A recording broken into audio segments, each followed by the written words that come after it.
মানে প্রায় যুদ্ধ করতে হয়েছে জোড়াজুড়ির জন্য। মায়েরই ইচ্ছায় আমি গান শিখতে শুরু করি, যে হারমোনিয়াম বাজিয়ে গান গাওয়ার মানে শুরু হবে তখন আর কি। কাজ করতেছে, কাজ করতেছ? এই যে কেমন খাচ্ছ? খুবই ভালো, দারুণ দারুণ। হাই এভরিওয়ান, কেমন আছো তোমরা সবাই? সেমতি স্টোরিজ এর একটা নতুন ব্লগে তোমাদের জানাই স্বাগত আর অনেক অনেক ভালোবাসা। আজ হলো বৃহস্পতিবার, আজকের ব্লগটা একটু অন্য রকমের। সন্ধেবেলা থেকে শুরু করছি, মানে এখন বাজে হচ্ছে 7টা। তো আজকে ঠিক করেছি একটু চিলি চিকেন বানাবো, মানে যেহেতু কাকিমা মানে চিকেনটা খায় না, তো ছোট থেকেই কাকিমা আর কি চিকেনটা অ্যাভয়েডই করে, সেই জন্য কাকু চিকেনটা যেহেতু খায় বা খেতে ভালোবাসে, তাই আমরা ওখানে থাকতে তো প্রচুর এরকম চিলি চিকেন, বাটার চিকেন, এইসব অনেক কিছু বানাই ইসরায়েলে থাকতে। আর ওরা বারবার ভিডিওতে দেখতে আর বলতো যে আমরাও বসে আছি, কবে আমরা খাবো। তো সেই জন্য আজকে ঠিক করেছি যে একটু চিলি চিকেন বানাবো, আর বাকি মানে ওটার সাথে যেটা খাওয়ার, ধরো ফ্রাইড রাইস বা এরকম কিছু, সেটা বাইরে থেকে আমরা মানে আউটসোর্স করে নেওয়া হবে। তো সেটাই আপাতত প্রিপারেশন চলছে, মানে সবকিছু কাটাকুটি বা এইসব কিছুতে আমাকে বাসন্তী মাসি দারুণ সাহায্য করছে। এবার একটু ম্যারিনেট করবো চিকেনটাকে, ওটা করে রেখে দেবো, তারপরে আবার মানে বানাতে তো বেশিক্ষণ সময় লাগে না, চিলি চিকেন বানানো কি আর এমন ব্যাপার, ঝটপটই হয়ে যায়। তো আজকে আরো একটা স্পেশাল জিনিস করার ইচ্ছা আছে, সেটা ভিডিও শুরুতে বলবো না, তবে ভিডিওর আশা করি মানে একটা ধরন দেখে বুঝে যাওয়া যায়, সেটা হলো টাইটেল আর থাম্বনেল, সেটা দেখে তো কিছুটা বুঝে যাওয়া যায় যে স্পেশাল কিছু ওয়েট করে আছে ভিডিওতে। সেই জন্যই ভাবলাম যে আরো সন্ধ্যেবেলা থেকেই শুরু করি, কারণ আজকেরটা যেহেতু একটু অন্য ধরনের, তোমাদের আশা করি ভালো লাগবে দেখতে। তো সেটার জন্য স্টে টিউনড, সঙ্গে থাকো আর একটুখানি অপেক্ষা করো, কারণ কিছুক্ষণ পরে সেটা আমি করব ভিডিওতে, আর একটু অন্য ধরনের একটা ফ্লেভারও আসবে আমার ভিডিওর রেগুলারিটির মধ্যে। কারণ তোমরা তো দেখো যে বিভিন্ন জায়গায় ঘুরতে যাচ্ছি, খেতে যাচ্ছি, এগুলো তো হয়েই থাকে, কিন্তু আজকেরটা যেহেতু একটু আলাদা ধরনের, তাই আশা করি তোমাদের খুবই ভালো লাগবে। তো সঙ্গে থাকো, রান্নাটা আপাতত স্টার্ট করি, মানে এই চিকেনটা ম্যারিনেট করি, তারপরে আবার আসছি। আমরা কাটাকুটি করে নিয়েছি, আর এই যে বাসন্তী মাসি আমাকে হেল্প করে দিচ্ছে, একটুখানি আদা রসুন বাটাটা করে দিচ্ছে, সেটা ওই চিকেনটা এর মধ্যে রয়েছে, এর মধ্যে দেবো। আর বাকি চিলি চিকেনের যা লাগে এখানে আদা রসুন কুচি, পেঁয়াজ, তারপরে ক্যাপসিকাম, এগুলো তো রয়েছে, শুধু আদা রসুন বাটাটাই করা হচ্ছে এখন। কাজ করতেছে, কাজ করতেছো? এই সেটআপটা খুব ভালো, নিচের ঘরে আমার এর ঘরে সেটআপ লাগে সব সময়। এটা ঠিক করেছিলে কোভিড এর সময়তে? কোভিড এর সময় ঠিক করেছিলাম, না এটা আমি আগে একবার ভিডিওতে দেখিয়েছি। এটা হচ্ছে আমার মানে আমাদের বাড়ির নিচের তলায় আমার কাজের জায়গা, মানে যে কেউ ইউজ করতে পারে, সেটা হচ্ছে ওয়ার্ক এরকম খানিকটা বড় স্ক্রিন নিয়ে। यस, না না করো, ডিস্টার্ব করব না। না না ডিস্টার্বের কিছু নেই। চিলি চিকেন খাওয়া তো? অবশ্যই।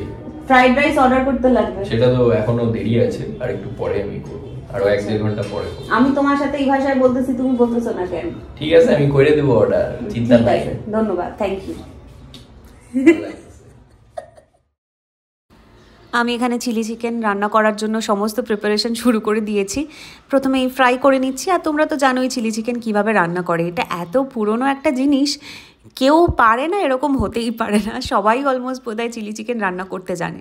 সবই ঠিকঠাক ছিল, কিন্তু চিকেনটা হাড় ছিল, মানে কাকু দোকানে গিয়ে বলেছিল যে চিলি চিকেনের জন্য মাংসটা কেটে দিতে, কিন্তু সেটা যে পুরোপুরি বোনলেস হতে হতো সেইটা কাকু বলতে ভুলে গেছে।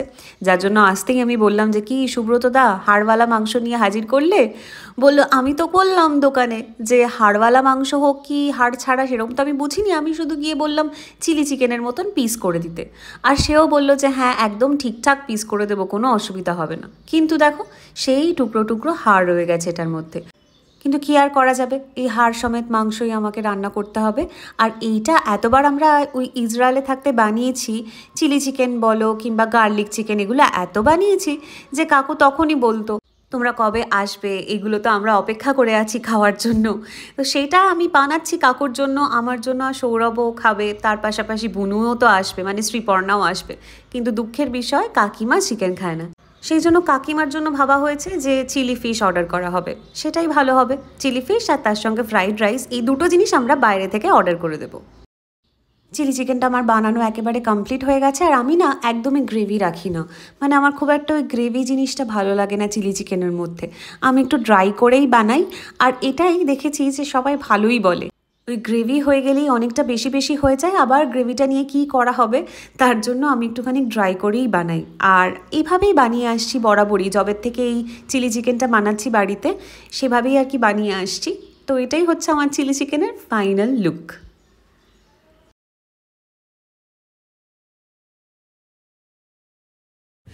অনেক জোর করে, মানে প্রায় যুদ্ধ করতে হয়েছে জোড়াজুড়ির জন্য। কিছুতেই না, আমি করব না, আমি করব না, আমি গান গাইবো না।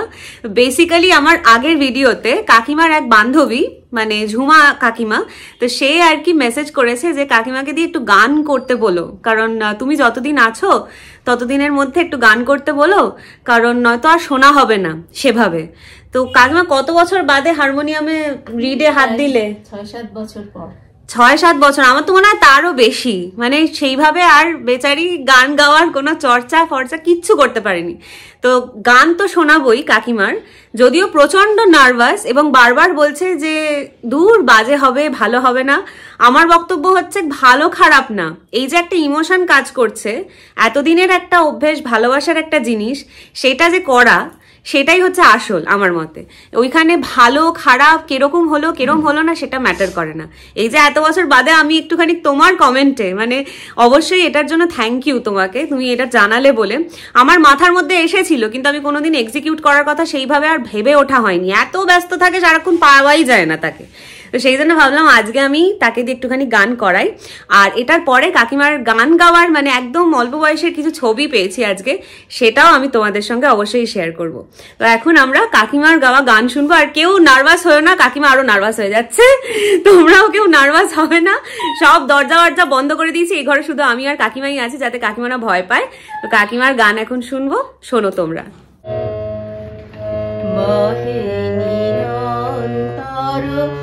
অনন্ত আনন্দ ধারা বহে নিরন্তর, অনন্ত আনন্দ ধারা বাজে অসীম নভ মাঝে অনাদিরব, বাজে অসীম নভ মাঝে অনাদিরব, জাগে অগণ্য রবি চন্দ্র তারা বহে নিরন্তর, অনন্ত আনন্দ ধারা বহে নিরন্তর, অনন্ত আনন্দ ধারা একক অখণ্ড ব্রহ্মাণ্ড রাজে পরম একোষী রাজ রাজেন্দ্র রাজে একক অখণ্ড ব্রহ্মাণ্ড রাজে পরম এক সেই রাজ রাজেন্দ্র রাজে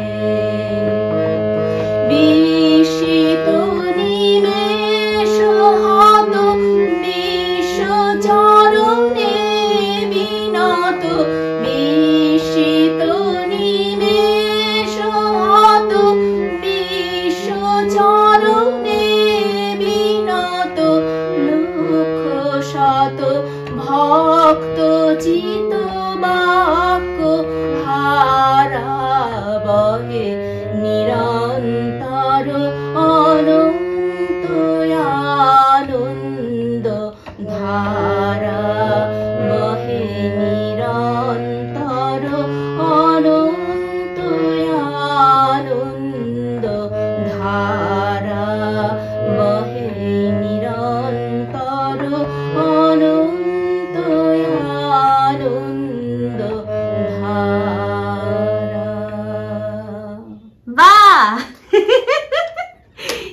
ভালো গানটা হলো।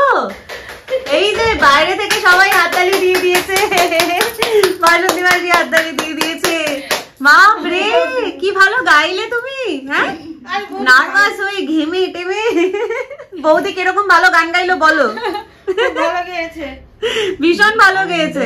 কেমন লাগলো এতদিন বাদে গান গাইলে যে এরকম ভাবে? হ্যাঁ ভালোই লাগলো। এখন এবার থেকে মাঝে মাঝে এটা নিয়ে বসতে হবে। এইটা হচ্ছে এতজন বন্ধু যারা দেখবে তারা সবাই, আমি তাদের রিকোয়েস্ট করবো যে তোমরাও একটু বলো কাকিমা সারাক্ষণ শুধু বাড়ি বাড়ি সংসার এই নিয়েই রয়েছে, এটার মধ্যে নিজের যে ভালোবাসার জিনিসটা এটাও যেন করে। এটা আমি অবশ্যই রিকোয়েস্ট করব আমার সব বন্ধুদের বলার জন্য। তাহলে তুমি করবে? নিঃসন্দেহে করবে। চেষ্টা না করতে, প্রতিদিন 5 মিনিট 10 মিনিট হলেও বসতে হবে। সেই এত সুন্দর, এত ভালো হারমোনিয়াম বাজিয়ে। আমার মায়েরই ইচ্ছায় আমি গান শিখতে শুরু করি। সেই মা আমাকে অনেক মানে এই গান করার জন্য মা অনেক লড়াই করেছে। এখন মাকেও আমি শোনাতে পারি না, এখন যাই চলে আসি। তো সেইটা তো আমাদেরও একটু এই যে লড়াইটা, তার তো একটা মানে দাম রাখতে হবে নাকি? ওরে বারে মানে জোর করেই আর কি করো করে। হ্যাঁ অবশ্যই, এবং এটা রাখতে হবে, এইটাই হচ্ছে কথা। যাকে রাখো সেই তো রাখে নাকি? এটাতে যে আনন্দটা পেলে এটা নিয়ে কি বলবে? হ্যাঁ এটা তো দারুণ একটা ব্যাপার। গান হচ্ছে একটা সাধনার জিনিস, সাধনা না করলে কি আর গান হয়? তা ওইটা ঠিক আছে, সেই সাধনা তো এখন সংসার সাধনায় চলে গেছে পুরোপুরি, কিন্তু গানটা গেয়ে যে ভালো লাগলো এটাই হচ্ছে আসল। অনেকদিন পর আজকে হারমোনিয়াম ধরলাম, তাহলে আবারও পরবর্তীকালে আমরা শোনার আশা রাখি। আশা রাখবো তো নাকি? হ্যাঁ জোর গলায়। আবার যখন তুমি 1 বছর, না এটা একদমই সেটা ঠিক না। আমি ততদিন আমি অভ্যেস অবশ্যই। আমরা প্রতিদিনই খোঁজ রাখবো যে তুমি বসছো কিনা, তুমি দেখো। একদম ভিডিও কল করে দেখবো আমরা। তখন যে ছবিটার কথা বলছিলাম, কাকিমার গান গাওয়ার ছবি, এটা কত সালের ছবি মনে আছে? সেইটা মনে নেই। যাই হোক, তখন বিয়ে হয়ে গেছে পোস্ট ম্যারেজ। এটা একটা অনুষ্ঠান, একটা সৌরভ হয়নি, এটা একটা ফাংশনে, তাই তো? আচ্ছা সেইখানে কাকিমা এই যে হারমোনিয়াম বাজিয়ে গান গাওয়ার মানে শুরু হবে তখন আর কি, না গান গাওয়া শুরু হয়ে গেছে সেই মোমেন্টে। দারুণ সুন্দর ছবিটা। রিকোয়েস্ট অনেক করলাম সুব্রত দা, গীতশ্রী দিকে গান গাওয়ার জন্য অনেক রিকোয়েস্ট করা হয়েছে, এবার তোমাকেও করতে হবে, বলতে হবে অ্যাটলিস্ট। রিকোয়েস্ট সফল হলো। হ্যাঁ সেটা তো বটেই, সফল মানে বহু মাত্রায় আর কি, বহুল মাত্রায় সফল হয়েছে। এবং সেটা আরো বেশি, আবারও একবার থ্যাংক ইউ জানাচ্ছি কাকিমার এই বান্ধবীকে, মানে ঝুমা কাকিমাকে। তোমার এই কমেন্টের জন্য সত্যিই আমরা মানে এই উদ্যোগটা আমরা সফলভাবে করতে পারলাম এত বছর বাদে। কাকিমা যদিও এখন একটু লজ্জা ব্যাপারে আছে, তাও আমরা রিকোয়েস্ট করেছি যে অ্যাটলিস্ট মানে গান যদি নাও গাও, হারমোনিয়ামটা একটুখানি বাজাও, 10 মিনিটের জন্য হোক কি আধা ঘন্টার জন্য হোক, এইটুকু বাজালে এটাই মনে হয় যথেষ্ট। তো ছবি দেখালাম। আর এই অ্যালবামটার মধ্যে আবার সৌরভেরও ছোটবেলার কিছু ছবি আছে। তো তোমরা যারা মানে এই ধরনের ছবি দেখতে ইন্টারেস্টেড, কারণ আমরা আর কয়েকটা দিন শিলিগুড়ি বাড়িতে, তো আমার বিয়ের অ্যালবাম, আমার বাবা মার বিয়ের অ্যালবাম দেখা হয়ে গেছে, কিন্তু আমি এখানে কাকু কাকিমার বিয়ের অ্যালবামও দেখেছি। ভীষণই ভালো মিষ্টি কয়েকটা ছবি আছে, তার পাশাপাশি সৌরভের ছোটবেলার ছবিও আছে। তোমরা যদি ইন্টারেস্টেড হও তাহলে অবশ্যই কমেন্ট করে জানিও, আমি সেটা আরেকটা নেক্সট ভিডিওতে অবশ্যই নিয়ে আসবো তোমাদের সাথে। তবে আমার রান্না কমপ্লিট হয়ে গেছে, চিলি চিকেন। আরো কয়েকটা জিনিস বাইরে থেকে অর্ডার করা হবে, আর শ্রীপর্ণাও আসবে আজকে আমাদের সাথে ডিনার করতে, তখন আবার তোমাদের সঙ্গে শেয়ার করব। এই যে কেমন খাচ্ছো? খুবই ভালো, দারুণ। এটা কিন্তু সুব্রতদার অনারে মেনলি হয়েছে। আমরা তো খাই এটা। হ্যাঁ সুব্রতদার চিলি চিকেনটা খাওয়ানো হয়নি, সেই জন্য হয়েছে। ঠিক আছে, আমরাও এবার নিই। কাকিমা তো চিকেন খাবে না, ভালো আছো? একদম, আমি তো আগে খেয়েছি ইসরায়েলে। ঠিক আছে খাও। नाम गुम जाएगा, चेहरा ये बदल जाएगा, मेरी आवाज ही पहचान है, गर याद रहे हो नाम गुम जाएगा, चेहरा ये बदल जाएगा। मेरे आवाज ही पहचान है, गर याद रहे। এমন মানুষের গাওয়া গান মানে গাইতে গেলে বুকের ভেতরটা ঢিপির ঢিপির ঢিপির ঢিপির করতে থাকে। মানে এই গানটা আমার এত এত প্রিয় যে ভাবলাম যে আজকে যখন ব্লগটা এন্ড করব তখন এই গানটা দিয়েই ব্লগটা এন্ড করি। আসলে গতকাল আমার আর মানে শেষ করা হয়নি, এখন তো সকালবেলা, বুঝতেই পারছো। গতকাল ওই খাওয়া দাওয়ার পরে আমরা অনেকক্ষণ গল্প করেছি, তারপরে গান শুনছিলাম, এই করতে করতে আমাদের সময় কেটে গেছে। তারপরে আর ব্লগ এন্ড করার মতন মানে অবকাশ ছিল না, সেই জন্য ভাবলাম ঠিক আছে আজকে সকালবেলাতেই ব্লগটাকে এন্ড করি। আর এই গানটা এই কারণেই গাইলাম কারণ গতকাল এমন একটা মানে কাজ আমি করেছি, আমাকে সৌরভ বলছিল যে একটা খুব ভালো কাজ করেছিস তুই, মাকে মানে এইভাবে আর কি রাজি করাতে পেরেছিস যে গান গাওয়ার জন্য। এটার জন্য আবারও আমি মানে স্পেশাল থ্যাঙ্কস দেবো হচ্ছে আমাদের এই কাকিমাকে, মানে যে কমেন্ট করেছিল ঝুমা কাকিমা, সেই কমেন্ট করার জন্যই কিন্তু এই জিনিসটা আরো বেশি করে আর কি চলে এসেছে যে হ্যাঁ এটা তো করানো যেতেই পারে, কাকিমাকে দিয়ে তো গান গাওয়ানোই যেতে পারে। এতগুলো বছর বাদে হারমোনিয়াম বাজিয়ে কাকিমা গান গাইতে পারে, এত মানে খুশি হয়েছে। আমি শুধু এটুকুই বললাম যে প্রতিদিন না হলেও মানে একটু হলেও তুমি যেন গানটা গেও নিজের ভালো লাগার জন্য। তো এই গানের কথাটার মানে যে একটু আগে যে গানটা গাইলাম, যে নিজের আওয়াজটাই নিজের পরিচয় এবং নিজের কাছে আমার মনে হয় যে আমি যে কথা বলছি, যে আওয়াজে আমি কথা বলছি, যে আওয়াজে আমি গান গাইছি, এটা আমি নিজে কানে শুনছি এবং এটাই বোধহয় আমার পরিচয়টাকে আরো বেশি স্পষ্ট করছে। তো সেই জন্য আমার কালকের দিনটা খুব খুব ভালো আমার গেছে ওভারঅল। বিকেলের পর থেকে তো আরো বেশি ভালো করে গেছে। বাবা একটা কথা বলে যেটা মাকেও বাবা অনেকবার করে করে বলে, যার জন্য মারও সেই চর্চাটা মানে রাখতে হয় মাকে, কারণ রাখলে মা নিজেও আর কি খুশি থাকে। সেটাই বাবা বলে যে যে জিনিসগুলো তুমি শিখেছো ছোটবেলা থেকে বা ভালোবেসেছো সেগুলো যদি রাখো সঙ্গে তাহলে দেখবে ওটাই কিন্তু তোমাকে দেখবে বয়সে গিয়েও। তুমি যখন একটা টাইমের পরে মানুষ তো আর এক থাকবে না, তার চেহারা পাল্টে যাবে, তার বাহ্যিক চেহারা তো বটেই, মনের দিক থেকেও তার অনেক বয়স বেড়ে যাবে, কিন্তু এই যে জিনিসগুলোর থেকে যে আমরা যে রসদটা পাই, ভালোবাসার রসদ, এটা কিন্তু থেকে যাবে সঙ্গে। সেটা আমি এখন খুব ফিল করতে পারি। আর কাকিমাকেও সেটা কালকে আমি এই মানে বাবার কথাটাই কাকিমাকে একটুখানি বললাম, ও কাকিমাও খুব এগ্রি করলো। তোমরাও অবশ্যই একটুখানি কমেন্টে লিখো, তাহলে কাকিমা আরো বেশি মনের জোরটা পাবে। আর ভবিষ্যতেও এই ব্যাপারটাকে মানে যাতে প্র্যাকটিসটা একটু হলেও নিজের জন্যই করুক, কাউকে শোনানোর জন্য বা মানে বিশাল একটা কিছু চর্চা করে ফেললাম এরকম না, নিজের ভালো লাগার জন্যই যদি কাকিমা করে তাহলেও অনেক। সেটা তোমরা অবশ্যই কিন্তু কমেন্টে একটু লিখো, এটাই একটাই রিকোয়েস্ট তোমাদের কাছে। তো আজকের ভিডিওটা এখানেই শেষ করছি। কেমন লাগলো অবশ্যই কমেন্ট করে জানিও, যদি ভালো লাগে একটা লাইক করে দিও। আমরা তো আর কিছুদিন আছি এখানে, নিশ্চয়ই আগামী দিনে মানে বেশ কিছু জায়গায় ঘোরার প্ল্যান করছি, যে এই কদিনের মধ্যে একটুখানি ঘুরে ফেলি, যতটা পারবো সেটা মানে সবকিছু তোমাদের সঙ্গে আমি শেয়ার করব। তো খুব শীঘ্রই দেখা হচ্ছে তোমাদের সঙ্গে নতুন একটা ব্লগে। তোমরা সবাই খুব ভালো থেকো, সুস্থ থেকো আর সাবধানে থেকো। আর আজকের মতন জানাই বাই।